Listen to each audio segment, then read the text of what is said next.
Assalamualaikum warahmatullahi wabarakatuh. Yang terhormat kepada Ibu Wiwin Julianti, SE, SPD, MAK, selaku dosen pengampu mata kuliah pengantar akuntansi 2, dan seluruh teman-teman yang menonton video ini.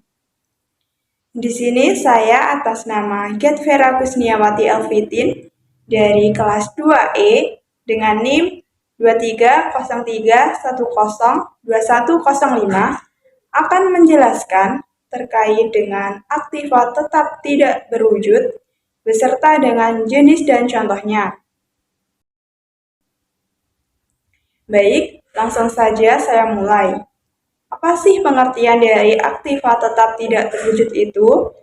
Jadi begini, menurut saya, aktiva tetap tidak berwujud adalah suatu aktiva yang tidak terlihat wujudnya, namun memiliki nilai bagi perusahaan dan umur ekonomisnya juga lebih dari 1 tahun. Keberadaan aktiva tersebut sangat berpengaruh dalam bisnis, terutama untuk jangka panjang. Perusahaan membutuhkan aktiva ini untuk menciptakan nilai perusahaan agar dapat meningkatkan profit.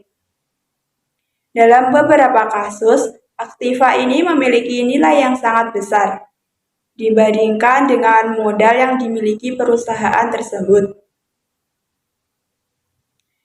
Contohnya seperti nama brand.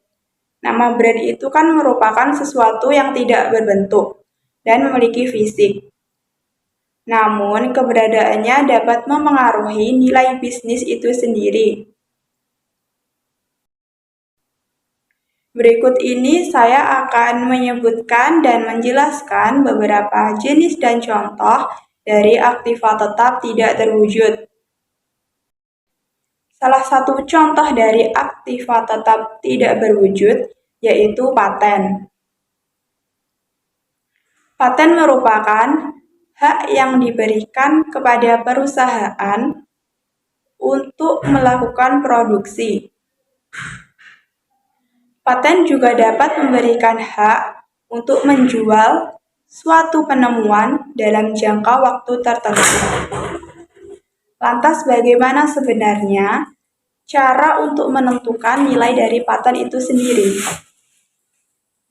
Nilai dari paten ditentukan oleh biaya yang telah dikeluarkan hingga mendapatkan paten tersebut. Usia atau umur dari paten dapat ditentukan lebih dari 1 tahun. Sehingga paten dapat digolongkan sebagai salah satu aktiva tetap tidak berwujud. Salah satu jenis dan contoh aktiva tetap tidak terwujud yaitu hak cipta, yang dalam bahasa Inggris dikenal dengan istilah copyright.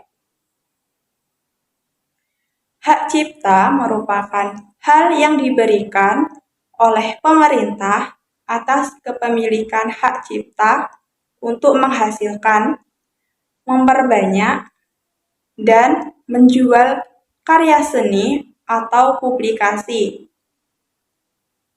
Nilai dari hak cipta dapat ditentukan berdasarkan beberapa faktor, namun kurang lebih sama dengan paten. Nilai dari hak cipta ditentukan oleh seluruh biaya yang dikeluarkan untuk mendapatkan hak cipta itu sendiri.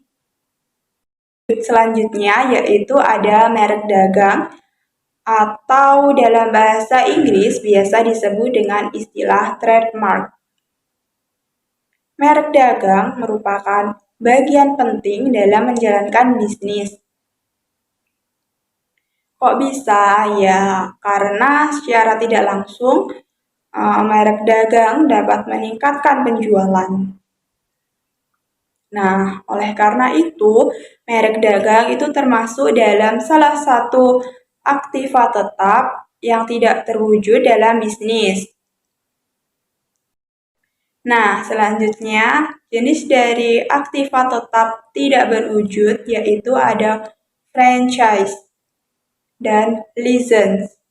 Franchise merupakan salah satu perjanjian secara kontrak antara pihak yang mengambil franchise dengan pihak yang memberikan franchise.